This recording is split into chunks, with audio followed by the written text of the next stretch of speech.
Good morning, students. Students, in my previous video, you have done Hindi reader. Now I will teach you Hindi Vyakaran. So, open your page number 19. Chapter 3 है शब्द संरचना. आज आप लोग सीखेंगे शब्द संरचना क्या है. तो सबसे पहले आप लोग ये जानेंगे कि शब्द किसे कहते हैं. शब्द किसे कहते हैं? तो वर्णों के सार्थक मेल को शब्द कहते हैं.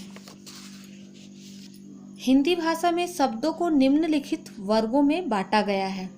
पहला है उत्पत्ति के आधार पर, दूसरा है बनावट के आधार पर, तीसरा है प्रयोग के आधार पर, चौथा है अर्थ के आधार पर.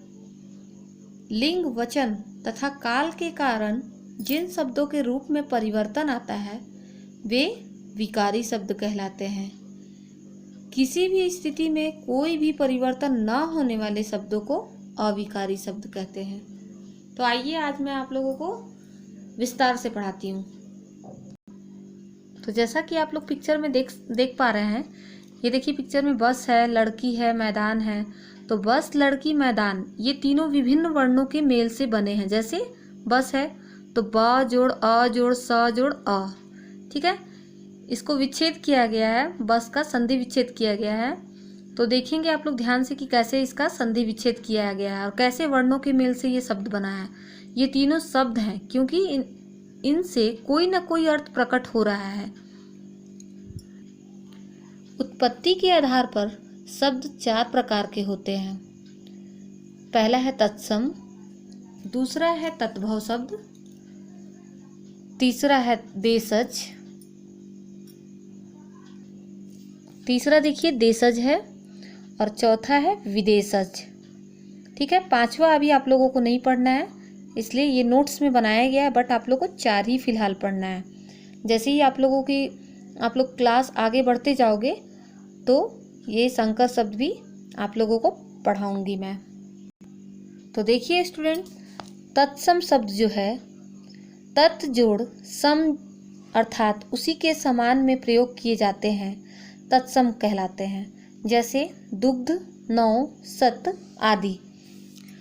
जिस रूप में ये संस्कृत में होते हैं, जैसे मान लीजिए कि सर्प है, ग्राम है, सत्य है, सूर्य है, कार्य, प्रथम, ये सब रूप एज इट इज लिखा जाता है. ठीक है. अब तद्भव शब्द किसे कहते हैं?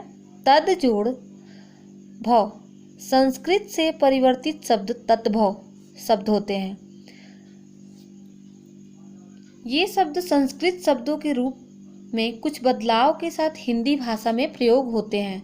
जैसे दही अगर लिखा हुआ है, मान लीजिए सुई लिखा हुआ है तो उसको सुई लिखा हुआ है. गोधम, गोधम को गेहूं, गेहूं को हम लोग संस्कृत में क्या बोलते हैं? गोधम बोलते हैं, और उसको हिंदी में क्या बोलते हैं? गेहूं बोलते हैं. तो देखिए, जैसे मान लीजिए दही है तो दही को दधी, सांप को सर्प, गांव को ग्राम, सच को सत्य, ऐसे लिखा जाता है तद्भव में. अब तीसरा है देशज शब्द. देखिए देशज शब्द क्या है? देश जोड़ ज, ये क्या हो गया? देशज शब्द, अर्थात देश में जन्मा शब्द देशज शब्द होता है. अर्थात क्षेत्रीय भाषाओं के कारण उत्पन्न शब्द देशज होते हैं. ठीक है. तो देशज शब्द का कुछ उदाहरण मैं बता रही हूँ, बुक में भी दिया हुआ है, ये देखेंगे आप लोग. देखिए उदाहरण दिया गया है बुक में, जैसे खिचड़ी, जूता, पैसा, पगड़ी आदि है ये. अब ये देखिए विदेशज शब्द है, विदेशी शब्द. विदेशज शब्द को हम लोग आगत शब्द भी कहते हैं. विदेश जोड़ ज, अर्थात विदेश में जन्मा शब्द, जो हमारे देश में नहीं जन्मा हो उसे विदेशज शब्द कहते हैं. जैसे कोई चीज़ अगर देसी, हमारे देश भारत की बनी हुई है तो उसे देसी कहते हैं ना, और अगर कोई चीज़ हमारे भारत में नहीं बनी है तो उसे हम लोग विदेश में बनी है तो उसे क्या बोलेंगे? विदेशी शब्द. तो ऐसे ही विदेशी अगर कोई चीज़ है, सामान है, तो विदेशी सामान हो गया। हमारे देश का है तो देसी सामान हो गया। वैसे ही शब्द भी है यहाँ पे कि विदेश में जो जन्मा है वो विदेशज शब्द हो गया। दूसरे देशों की भाषाओं से हिंदी में आए शब्द विदेशी शब्द कहलाते हैं। जैसे ये देखिए आपके बुक में भी दिया हुआ है कि देखिए लालटेन, स्टेशन, स्कूल, पादरी, जमीन, बंदूक, सब्जी, आदमी, वकील, सौगात, रुमाल, तौलिया, कमरा आदि। ठीक है, ये सब क्या है? विदेशी शब्द है।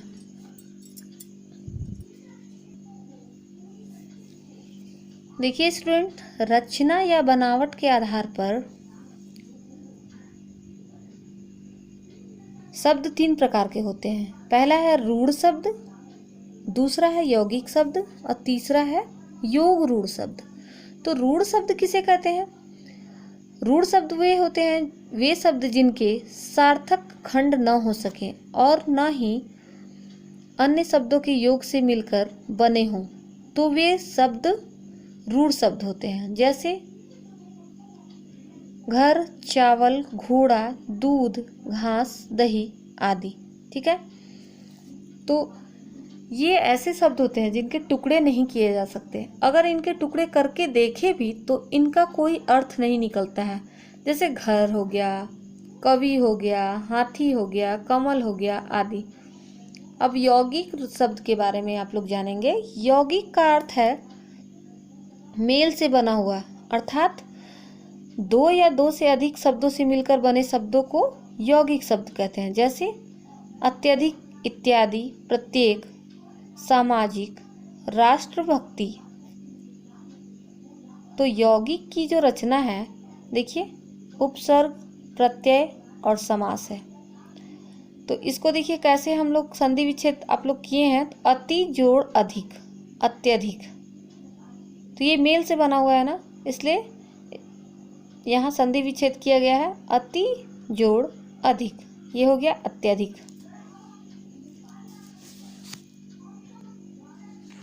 देखिए योग रूढ़ किसे कहते हैं? योग रूढ़ वे शब्द जो यौगिक तो होते हैं परंतु उनका अर्थ रूढ़ हो जाता है, तो वे क्या हो जाते हैं? योग रूढ़ कहलाते हैं।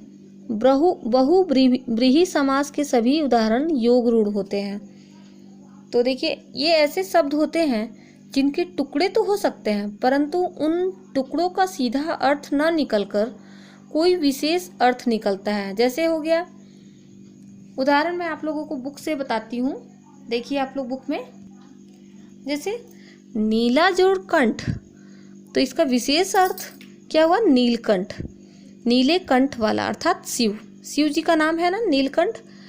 पंक जोड़ ज, पंकज, पंख, पंख का मतलब होता है कीचड़ में और ज का मतलब जन्मा, अर्थात कमल। तो देखिए ये शिव और कमल विशेष अर्थ निकल रहा है ना, नीला जोड़ कंठ से, नीलकंठ से, पंकज से। तो यही हो गया योग रूढ़ शब्द। स्टूडेंट्स, प्रयोग के आधार पर शब्द 2 प्रकार के होते हैं। पहला है विकारी शब्द, दूसरा है अविकारी शब्द। तो इनके विकारी शब्द क्या है? इनके रूप में लिंग, वचन तथा काल के कारण परिवर्तन आ जाता है। संज्ञा, सर्वनाम, विशेषण, क्रिया, ये 4 प्रकार के विकारी शब्द होते हैं।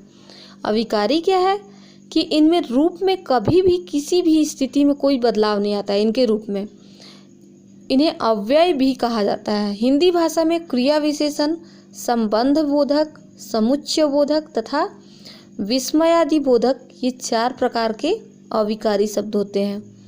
तो आप लोगों को समझ में आ रहा होगा कि विकारी शब्द किसे कहते हैं और अविकारी शब्द किसे कहते हैं। इनके रूप में लिंग, वचन तथा काल के कारण परिवर्तन आ जाता है, उन्हें विकारी शब्द कहते हैं। और अविकारी में इनके रूप में कभी भी किसी भी स्थिति में कोई भी बदलाव नहीं आता है, तो उन्हें हम लोग क्या बोलते हैं? अविकारी शब्द। तो अर्थ के आधार पर शब्द अनेक प्रकार के होते हैं। पर्यायवाची शब्द हो गया, विलोम शब्द हो गया, सकार्थक शब्द हो गया, अनेकार्थक शब्द हो गया, श्रुति सम, भिन्नार्थक शब्द, वाक्यांशों के लिए एक शब्द। तो ऐसे ही आप लोग देखेंगे कि वर्णों के सार्थक समूह को शब्द कहते हैं। हिंदी भाषा में शब्दों को निम्नलिखित वर्गों में बांटा गया है। ये आप लोग पीछे देख चुके हैं। पहला उत्पत्ति के आधार पर, बनावट के आधार पर, प्रयोग के आधार पर और अर्थ के आधार पर।